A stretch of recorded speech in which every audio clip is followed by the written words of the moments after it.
चलो यहाँ पे हम लोगों ने V is equal to I R देखा। V is equal to I R मतलब ओम्स लॉ। हम लोगों ने ओम्स लॉ देखा।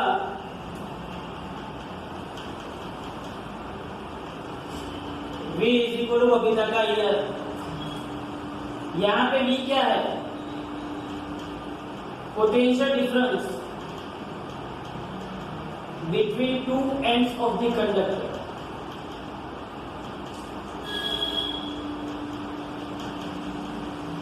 आई क्या है? Current passing through the conductor.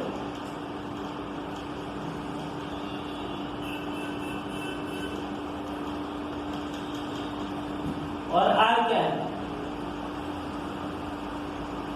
Resistance of the conductor.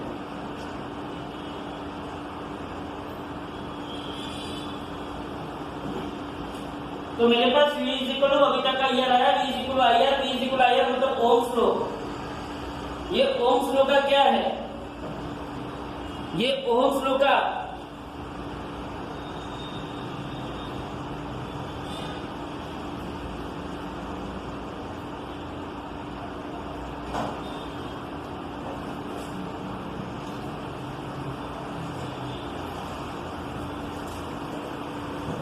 ये ओम्स लॉ का स्केलर फॉर्म है, याद रखना। This is known as scalar form of Ohm's law. Scalar form of Ohm's law, याद रखना। ये क्या है? ओम्स लॉ का स्केलर फॉर्म है, ध्यान से समझ। अब यहां पे देखो कि जो रेजिस्टेंस है, रेजिस्टेंस, वो रेजिस्टेंस किस पे डिपेंड करता है? रेजिस्टेंस किस पे डिपेंड करता है? तो वो डिपेंड करता है, resistance depends on type of material. कौन से टाइप का मटेरियल है? कंडक्टर है, सेमीकंडक्टर है, इंसुलेटर है। दूसरा डिपेंड करता है टेम्परेचर पे डिपेंड करता है। किस पे डिपेंड करता है? रेजिस्टेंस डिपेंड करता है types of material, temperature and dimensions of the conductor. तो रेजिस्टेंस डिपेंड करता है टाइप्स ऑफ मटेरियल, मतलब क्या आपका मटेरियल कंडक्टर है, सेमीकंडक्टर है, इंसुलेटर है, उस पर डिपेंड करता है। दूसरा किस पे डिपेंड करता है? टेम्परेचर। टेम्परेचर बढ़ेगा तो रेजिस्टेंस बढ़ेगा, टेम्परेचर घटेगा तो रेजिस्टेंस घटेगा। ये क्यों? वो मैं अभी बाद में समझाता हूं। तीसरा डिपेंड करता है डायमेंशंस ऑफ द रेजिस्टर, मतलब डायमेंशन ऑफ द कंडक्टर। हमने जो वायर लिया है उस वायर की लेंथ क्या है, उस वायर का क्रॉस सेक्शन एरिया क्या है, उस पर भी रेजिस्टेंस डिपेंड करता है। कंडक्टर का रेजिस्टेंस उस पर भी डिपेंड करता है। अब यहाँ पे देखो, अब यहाँ पे देखो, ये जो कंडक्टर है उसका जो रेजिस्टेंस है उसके बारे में मैं आपको आगे बताता हूं। इसके बारे में ये हम कहानी करेंगे। एक कहानी आती है कंडक्टेंस। क्या आता है? जिसको मैं कैपिटल जी के फॉर्मेट में बताता हूं। Inverse of resistance, inverse of resistance is known as conductance। ये सब मैं छोटे छोटे डेफिनेशन आज बता रहा हूं। Inverse of resistance is known as conductance. इसका मतलब ये हुआ conductance G, conductance G is nothing but 1/R। तो अगर मैं यूनिट लिखना चाहूं कंडक्टेंस का, अगर मैं यूनिट लिखना चाहूं तो मैं यूनिट क्या लिख सकता हूं? तो रेजिस्टेंस का यूनिट क्या है? ओम। रेजिस्टेंस का यूनिट क्या है? ओम। तो कंडक्टेंस का यूनिट क्या होगा? कंडक्टेंस इज 1/रेजिस्टेंस। तो कंडक्टेंस का यूनिट क्या होगा? 1/ओम। क्या होगा कंडक्टेंस का यूनिट? 1/ओम। क्या होगा? 1/ओम। उसको मैं दूसरा क्या लिख सकता हूं? ओम इनवर्स, मतलब कि ओम इनवर्स लिख सकता हूं मैं उसको। हाँ, ओम इनवर्स को दूसरा क्या बोलते हैं? मो, ये ओहम, उसका इनवर्स ये क्या हो जाएगा, मो, MHO, मो। तो conductance is nothing but it is the inverse of resistance. तो रेजिस्टेंस का यूनिट ओम है, तो कंडक्टेंस का यूनिट क्या होगा, मो। इनवर्स 1/ओम भी लिख सकते हैं, ओम इनवर्स भी लिख सकते हैं, या तो मो भी लिख सकते हैं। हाँ, मो को कैसे रिप्रेजेंट करते हैं, तो उल्टा ओम। समझ में आ रहा है, मो को सी 1/r, 1/r का क्या है, ओम है, तो ओम का उल्टा कर दोगे तो क्या आ जाएगा, मो आ जाएगा, बराबर। तो ये मो जो है वो कंडक्टेंस का यूनिट है। किसका यूनिट है, कंडक्टेंस। दूसरा उसका यूनिट है साइमेंस। क्या है दूसरा उसका यूनिट, साइमेंस। तो कंडक्टेंस का यूनिट क्या हुआ, एक तो 1/ओम, दूसरा यूनिट हुआ उसका ओम इनवर्स, क्या हुआ, ओम इनवर्स। तीसरा यूनिट उसका हुआ मो, और फोर्थ यूनिट उसका हुआ साइनेंस। ओके, तो कंडक्टेंस क्या है, inverse of resistance is known as conductance. Inverse of resistance is known as conductance. Now ये जो था ओम्स लॉ, ये रेजिस्टेंस का मतलब ये जो ओम्स लॉ है, V = IR, वो स्केलर फॉर्म था। कौन सा फॉर्म था, स्केलर फॉर्म। अब मैं ओम्स लॉ का वेक्टर फॉर्म लिखता हूं। उसके पहले आप देखो, resistance R of a conductor, resistance R of a conductor depends on first one length of the conductor। किस पे डिपेंड करता है, लेंथ ऑफ कंडक्टर। दूसरा डिपेंड करता है area of the cross sectional area of the conductor. Cross sectional area of the conductor, cross sectional area मतलब। लेकिन वो कैसे डिपेंड करता है, तो लेंथ के डायरेक्टली प्रोपोर्शन में है और क्रॉस सेक्शन एरिया के इनवर्सली प्रोपोर्शन में। लेंथ के कौन से प्रोपोर्शन में है, डायरेक्टली प्रोपोर्शन में, और क्रॉस सेक्शन एरिया के कौन से प्रोपोर्शन में है, इनवर्सली प्रोपोर्शन। याद रखियो, resistance of a conductor depends on, या तो ऐसा बोल सकते हैं कि resistance of the conductor is linearly proportional to the length and it is inversely proportional to the cross sectional area of the conductor. अब what do you mean by cross section area, what do you mean by cross section area, जैसे कि ये अपना यहाँ पे सिर है, मैं इसको यहाँ से ऐसे काट दूं तो ऊपर से जब आप देखते हो तो वो क्या होगा, उसका क्रॉस सेक्शन एरिया। जैसे कि पेन है, उसको मैं ऐसे काट दूं, हाँ, तो आप जब उसको देखोगे तो ये क्या हो गया, क्रॉस सेक्शन एरिया। ये क्या हो गया, उसका cross section area. Actually cross section area में दो चीज होती है, एक हॉरिजॉन्टल कटिंग होता है और एक लेटरल कटिंग होता है। कैसा कटिंग होता है, लेटरल कटिंग। अगर मैं मेरे को ऐसे काट दूं ऐसे, तो वो कौन सा कटिंग बोला जाएगा, लेटरल कटिंग बोला जाएगा। और अगर ऐसे काट दूं तो हॉरिजॉन्टल कटिंग। तो ये जो हॉरिजॉन्टल कटिंग होता है, तो ऊपर से जब मैं देखूंगा तो ये क्रॉस सेक्शन एरिया क्या हुआ, क्रॉस सेक्शन। तो यहाँ पे सपोज कि मैं कोई कंडक्टर दे दूं,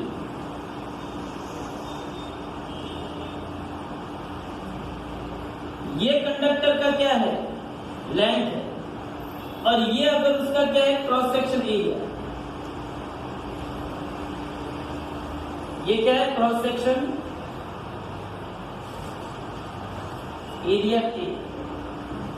तो resistance is directly proportional to the length and inversely proportional to the cross section area. Inversely proportional to the cross section area. Resistance of a conductor is directly proportional to the length and inversely proportional to the cross section area. तो बोलिए यहाँ पे मैं क्या लिख सकता हूँ? यहाँ पे मैं लिख सकता हूँ R proportional to L बटे A. कंबाइन में क्या लिख सकता हूँ? R proportional to L divided by A. Okay, तो R proportional to L by A. अगर मैं ये प्रोपोर्शनलिटी रिमूव करता हूँ, हमारे में हम क्या करते हैं? प्रोपोर्शनलिटी रिमूव करके कोई कांस्टेंट रखते, क्या रखते? कोई कांस्टेंट। तो अगर मैं ये प्रोपोर्शनलिटी रिमूव करता हूं तो यहाँ पे एक कांस्टेंट आएगा जिसको बोलते हैं रेजिस्टिविटी ऑफ अ कंडक्टर। क्या बोलते हैं इसको? तो by removing the proportionality, by removing the proportionality,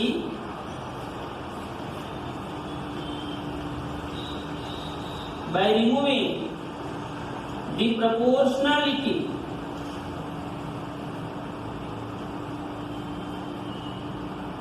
we introduce a constant rho which is known as resistivity of a conductor.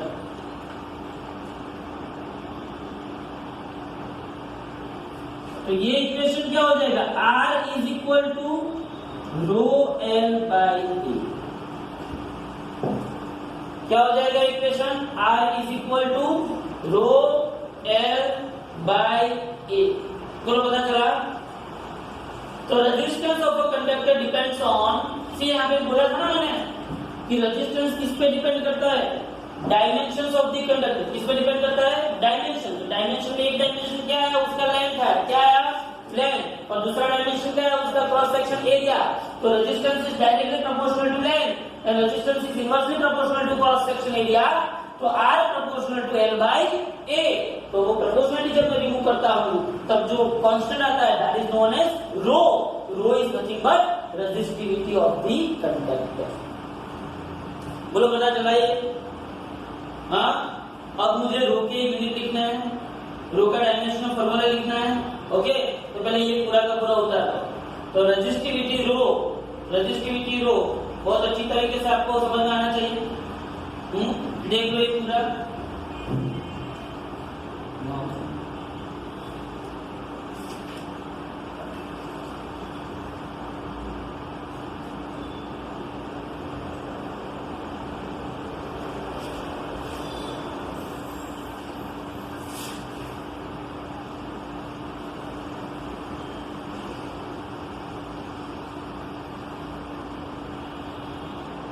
चलो यहाँ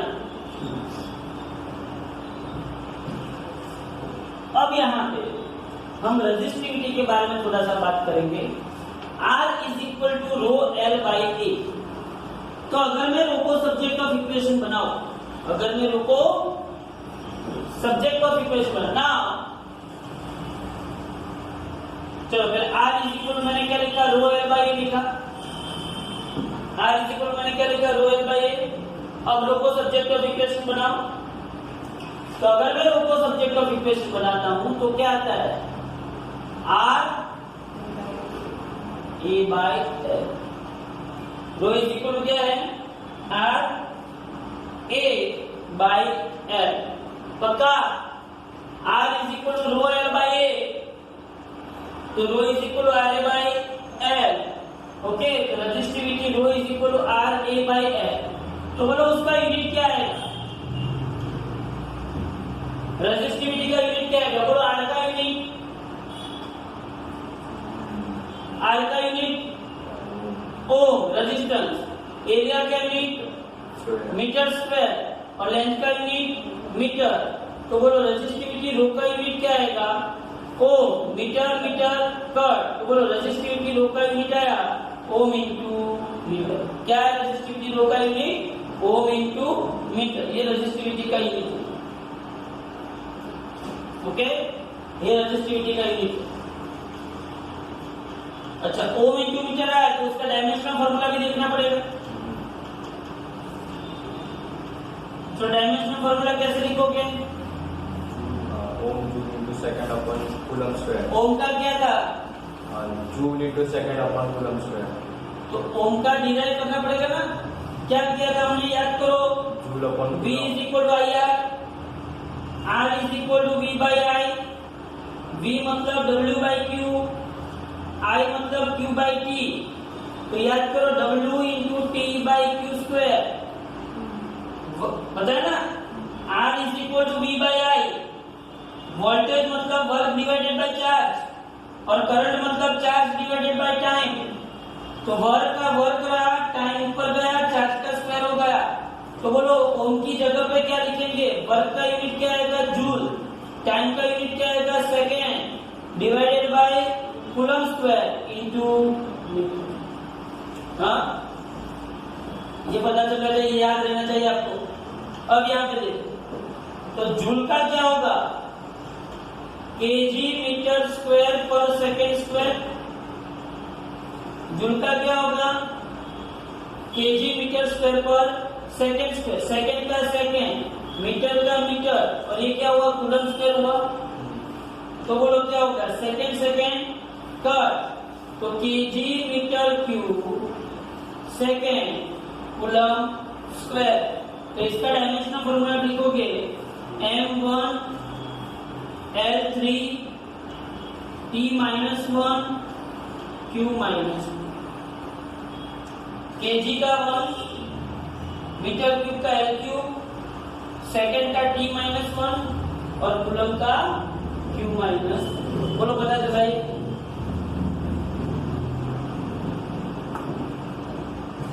ये क्या हो गया, रेजिस्टिविटी का यूनिट, रेजिस्टिविटी का dimensional formula.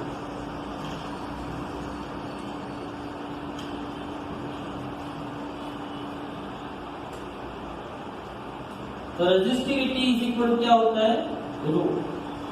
Row is equal to R A by. अब आपको थियरी के लिए याद रखना है कि रेजिस्टिविटी है वो type of material, temperature and pressure पे डिपेंड करता है।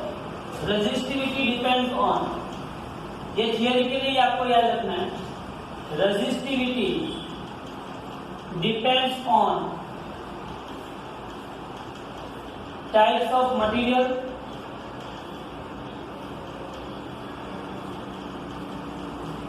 temperature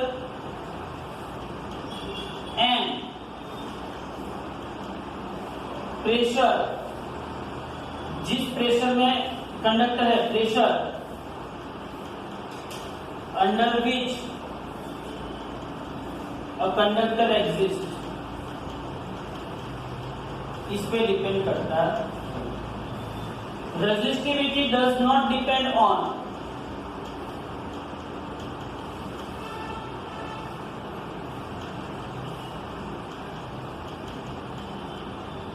dimensions of the conductor,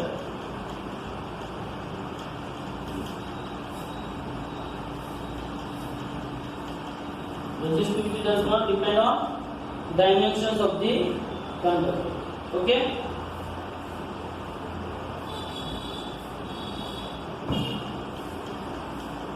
अब यहां पे ये सब थियोरेटिकल फॉर्मेट है सर, नॉर्मल थियोरेटिकल फॉर्मेट।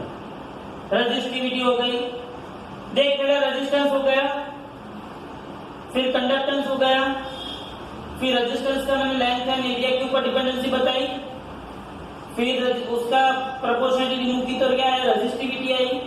अब ये रेजिस्टिविटी का यूनिट एंड डायमेंशनल फॉर्मूला देख लिया, इतना हो गया। अब यहाँ पे जैसे रेजिस्टेंस का इनवर्स था, क्या था, कंडक्टेंस। क्या था, क्या था, रेजिस्टेंस का इनवर्स क्या था, कंडक्टेंस था। वैसे रेजिस्टिविटी का इनवर्स आता है कंडक्टिविटी, और कंडक्टिविटी को हम किससे रिप्रेजेंट करते हैं, सिग्नस। तो इनवर्स ऑफ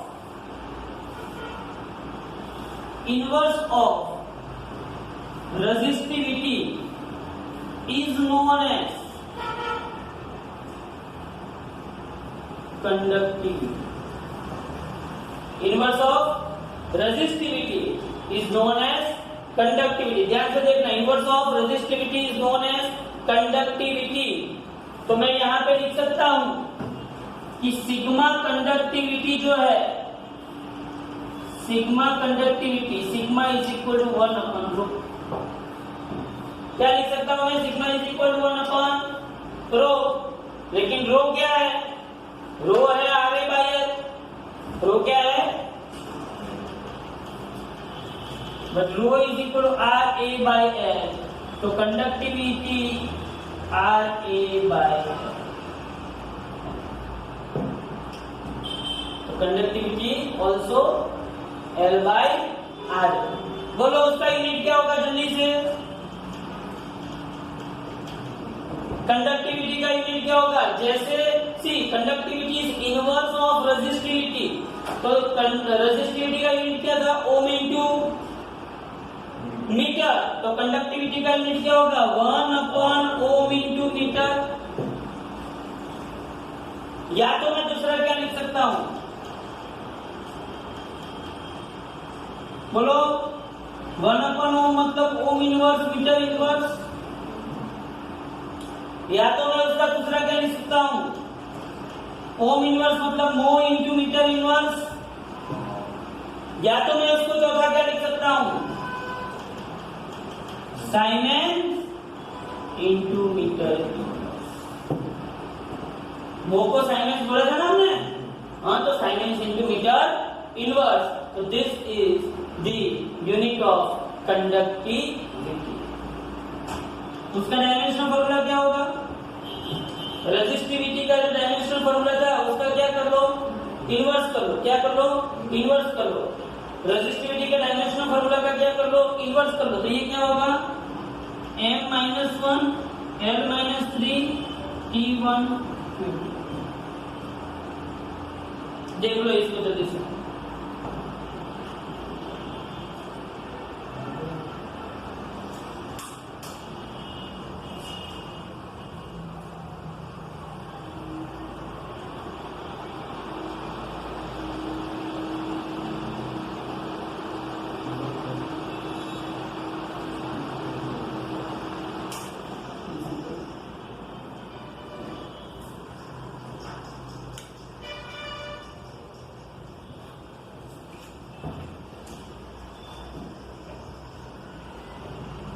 चलो ये हो गया।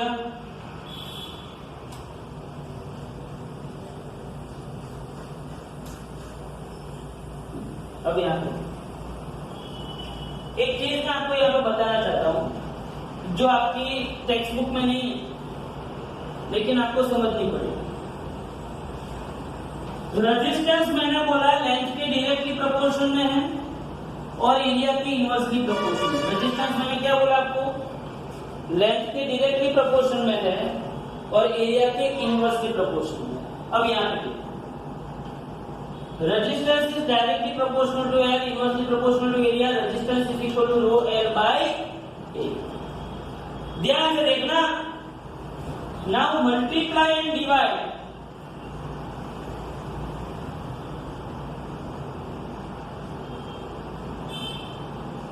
RHS बाई एल क्या क्या है? RHS को L से मल्टीप्लाई किया और L से, तो RHS को अगर मैं L से मल्टीप्लाई करता हूं और L से डिवाइड करता हूं तो ऐसा होगा।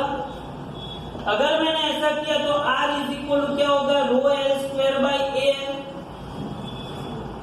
क्या होगा? रो एल स्क्वायर बाई। अब ये चीज यहाँ पे सपोज ये कंडक्टर है तो ये उसका लेंथ हो जाएगा और ये उसका क्रॉस सेक्शन एरिया हो जाएगा। तो एरिया इंटू लेंथ क्या होगा? बोलो वॉल्यूम होगा। क्या होगा? एरिया इंटू लेंथ क्या होगा? वॉल्यूम होगा। तो यहाँ पे मैं लिख सकता हूं, यहाँ पे मैं लिख सकता हूं कि R is equal to rho L square. R is equal to rho L square by volume. क्या लिख सकता हूं? R is equal to rho L square by volume. But for a material, मैंने एक ही मटेरियल का कंडक्टर लिया हुआ है तो उस मटेरियल के लिए रेजिस्टिविटी क्या होती है? कांस्टेंट। मैंने सेम मटेरियल का कंडक्टर लिया है तो उसके लिए रेजिस्टिविटी क्या होती है? कांस्टेंट। तो for a material resistivity rho and volume are constant. वो क्या होता है? कांस्टेंट। तो मैं यहां पे लिख सकता हूं R proportional to L square. Most time की रिलेशन, मोस्ट टाइम की relation R proportional to L square. अब ध्यान से देखना, इसका मैं क्या करता हूं? R proportional to L square, ध्यान से देखना। देखो इसके अंदर क्या होगा, कोई आपको ऐसा पूछे, आपको एमसीक्यू में 101% आपको एमसीक्यू में ऐसा क्वेश्चन आएगा कि अगर मैं कंडक्टर जो है मेरा, उस वायर का लेंथ अगर मैं 10% बढ़ाता हूं, क्या करता हूं? बढ़ाता हूं, इंक्रीज। मतलब मैंने वायर को खींच के उसको स्ट्रेच करके उसकी लेंथ 10% बढ़ाई। कितनी बढ़ाई? तो उसके रेजिस्टेंस पे कितनी इफेक्ट होगी?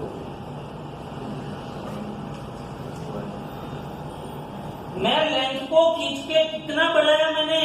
10% of its original length. Length को मैंने खींच के 10% ऑफ इट्स ओरिजिनल लेंथ मैंने बनाया, तो उसके रेजिस्टेंस पे क्या इफेक्ट होगी?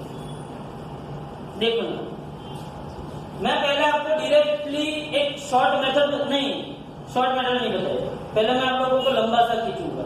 चलो क्वेश्चन ये है कि by stretching the wire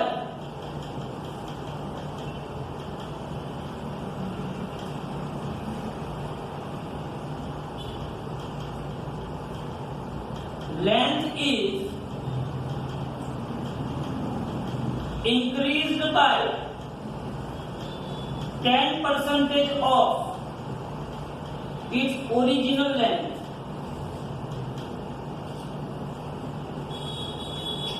then find the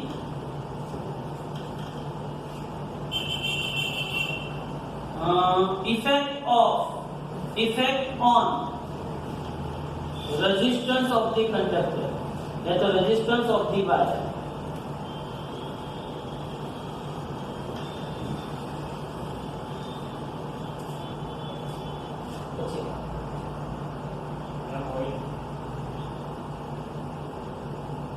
कौन? ऊपर जोर से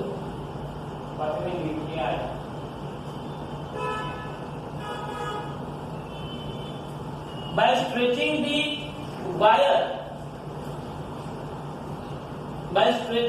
wire, length is increased by 10% of its original length, then find the effect of resistance of the wire। बोलो क्या है? ध्यान से suppose initial length is L and initial resistance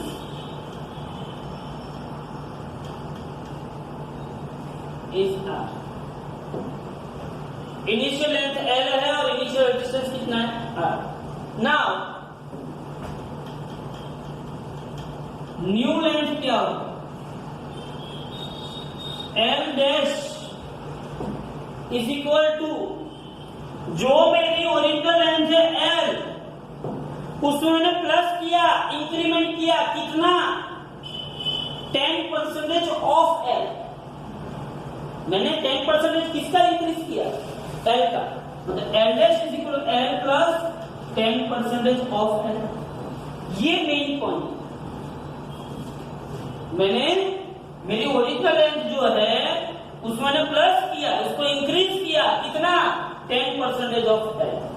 okay, अब यहां तो L dash is equal to L plus 10% मतलब 10/100 into L।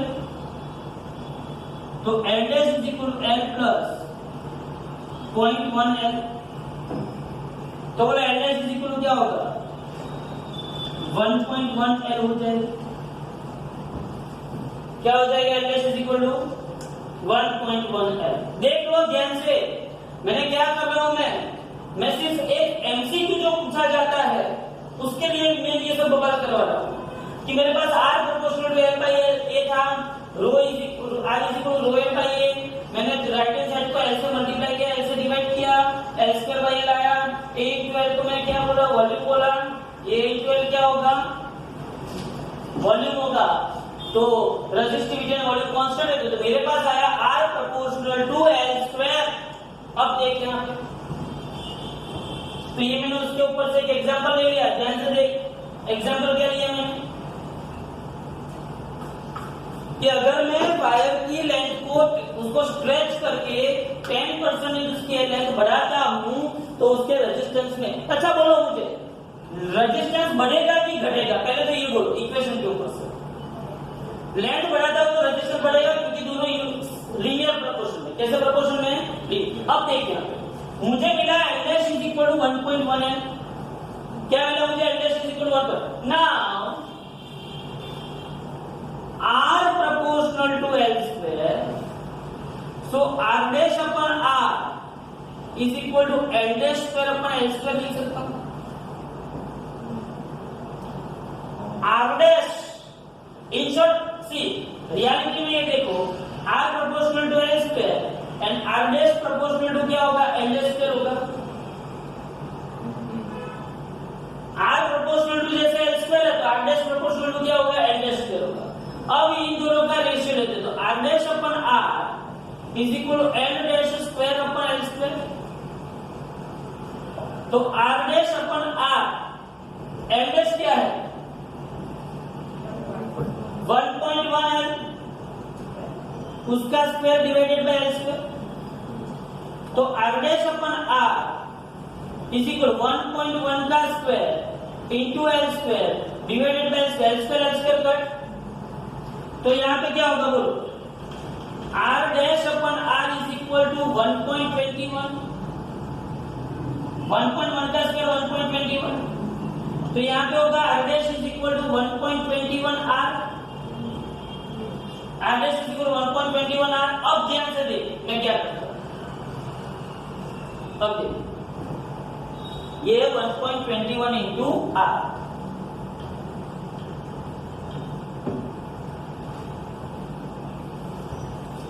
इस 1.21 इंटू R को मैं क्या लिख सकता हूं? देख यहाँ पे R dash is equal to 1.21 को मैं 1 प्लस 0.21 लिख सकता हूं। 1.21 को मैंने क्या लिखा? 1 प्लस 0.21 लिखा। 1.21 को मैं 1 प्लस 0.21 लिख सकता हूं कि नहीं लिख सकता हूं? इसका मतलब ये हुआ कि R dash is equal to इस R को यहाँ पे और यहाँ पे मल्टीप्लाई कर दो, R प्लस 0.21 R। ये ओरिजिनल रेजिस्टेंस आ गया। जो इनिशियली पहले था वो रेजिस्टेंस कितना था? R था। जो पहले रेजिस्टेंस कितना था? R, उसमें प्लस हुआ कितना? 0.21। तो इसको परसेंटेज में बताओगे तो R प्लस 0.21 इंटू 100% R, तो R dash is equal to R plus 21% of. तो अगर मैं लेंथ कितनी बढ़ाता हूं? 10%, तो उसका रेजिस्टेंस कितना बढ़ता है? 21%।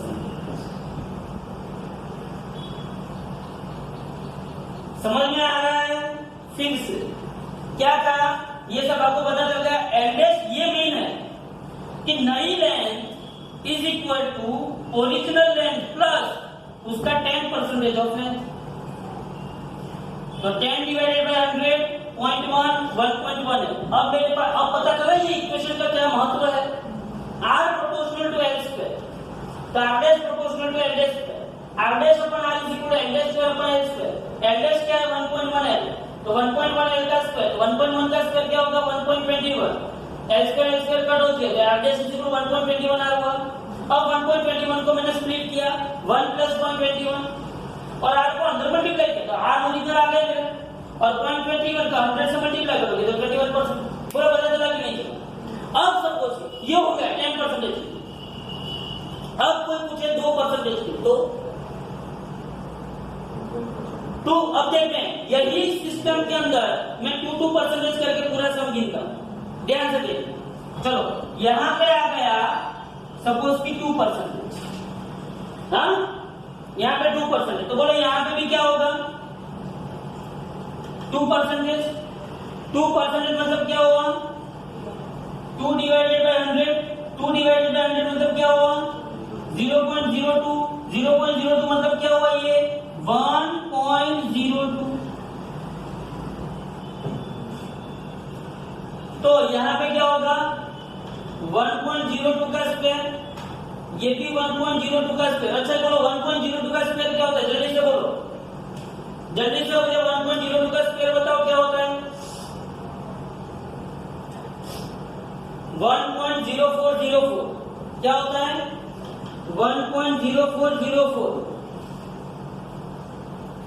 1.02 का स्क्वायर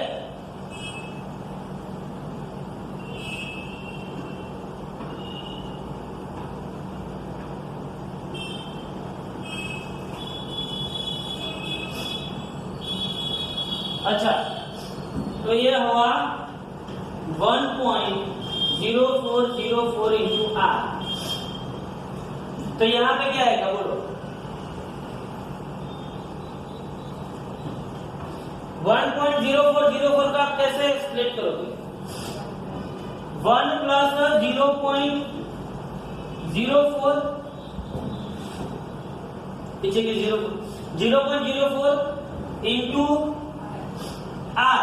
अभी आपको यहाँ को मल्टीप्लाई कर दो आर प्लस 0.04 इंटू आर, ये बोलो R original plus 0.04 multiplied by 100% of R,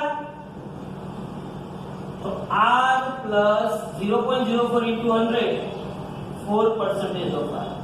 तो अगर मैं कितना करता हूं 2%, तो आंसर क्या आता है 4।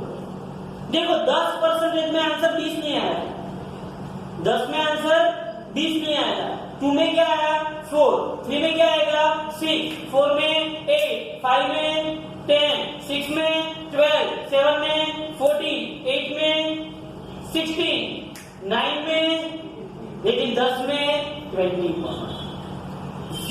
1 से लेके 9 तक जाओगे कहां से तो डबल होगा। आप देख लेना ये फॉर्मेट में रखना सर, 1 से लेके 9 में क्या होगा डबल, लेकिन 10 के बाद डबल होता। तीसरा एग्जांपल लेता हूं, तीसरा एग्जांपल सपोज के 2% की जगह पे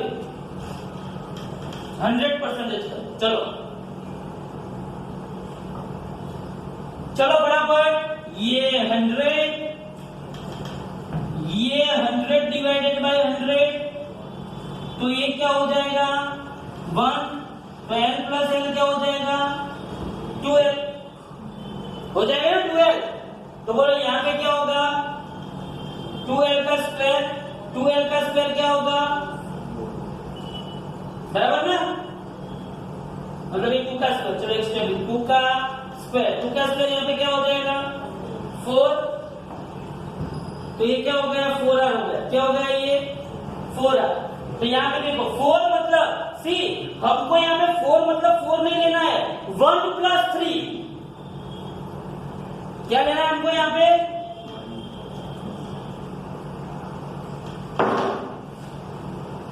1 प्लस 3 इंटू आर, क्योंकि आर चाहिए ना, तो यहाँ पे आर मल्टीप्लाई कर दो, तो आर प्लस 3r,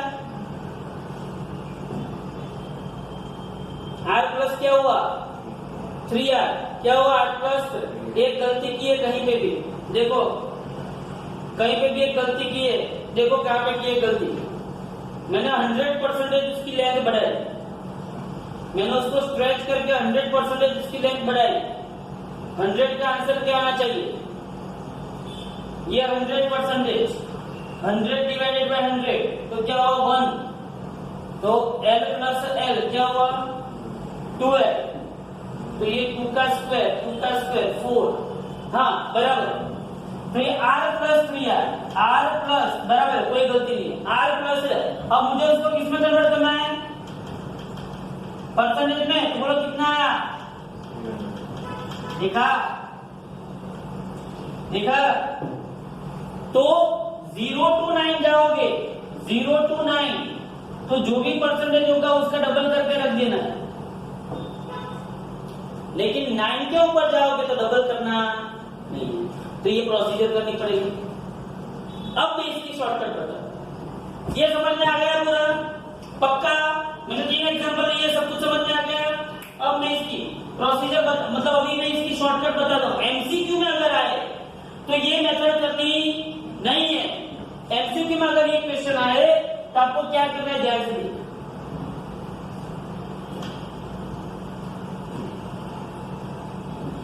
एमसीक्यू में अगर ये मेथड ये क्वेश्चन आए तो आपको क्या करना है, ध्यान से देखिए। अगर कोई फिजिकल क्वांटिटी x कोई दूसरी फिजिकल क्वांटिटी y के स्क्वायर के डायरेक्टली प्रोपोर्शनल है, क्या है? अगर कोई फिजिकल क्वांटिटी x कोई दूसरी फिजिकल क्वांटिटी y के स्क्वायर के डायरेक्टली प्रोपोर्शनल है, जैसे कि यहाँ पे अपने केस में r प्रोपोर्शनल टू क्या है, l स्क्वायर, क्या है ना? सेम हुआ ना, x की जगह पे r रख दिया, y की जगह पे y के स्क्वायर की जगह पे l का स्क्वायर। अगर उसने आपको परसेंटेज दिया है, क्या दिया है? अगर आपको दिया गया परसेंटेज, अगर आपको दिया गया परसेंटेज 9 या तो 9 से छोटा है, 9 या तो, अगर आपको दिया गया परसेंटेज 9 या तो 9 से छोटा है, तो आपको आंसर में आंख बंद करके आंसर क्या लिख देना है, 2 into परसेंटेज, क्या लिख देना है। लेकिन अगर आपको दिया गया परसेंटेज 9 से ज्यादा, क्या है, 9 से ज्यादा, अगर आपको दिया गया परसेंटेज 9 से ज्यादा है तो आपको क्या करना है, ध्यान से देखना। 2 into परसेंटेज प्लस परसेंटेज का स्क्वायर, शॉर्टकट।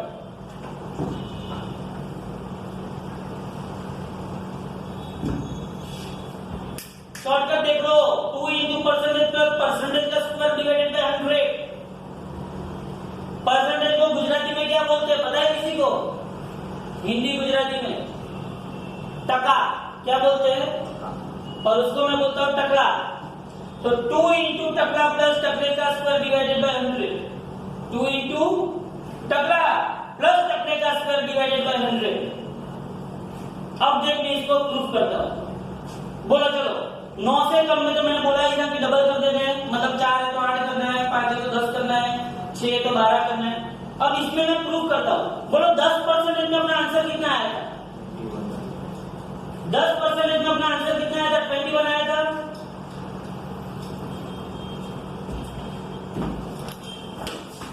दस में अपना आंसर आया था 21। ध्यान से देखो तो देख, इसमें ये इक्वेशन के ऊपर मैं लगाता हूँ। 10 में आंसर 21 दे, 2 into परसेंटेज की जगह पे 10 प्लस 10 का स्क्वायर डिवाइडेड बाय 100, 2 10 जा 20 प्लस ये 100 डिवाइडेड बाय 100, 100 कट हुआ तो 20 प्लस 1, बोला आंसर कितना है? 21 आ गया answer 21।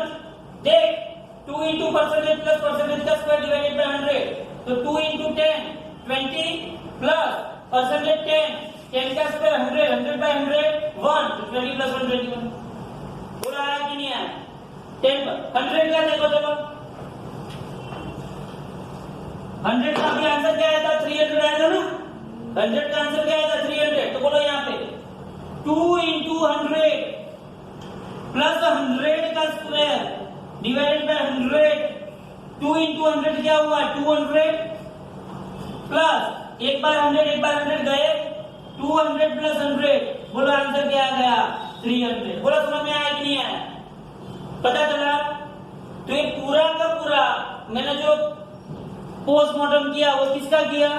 Resistance, conductance, resistivity, conductivity, resistance का मैंने एक इक्वेशन निकाला, R is equal to rho L by A, उसको मैंने R proportional to L square के फॉर्मेट में कन्वर्ट किया और उसके ऊपर से आपको MCQ या तो न्यूमेरिकल में कहीं पे भी पूछा जाए, अगर न्यूमेरिकल में पूछा जाए तो आपको क्या करना है?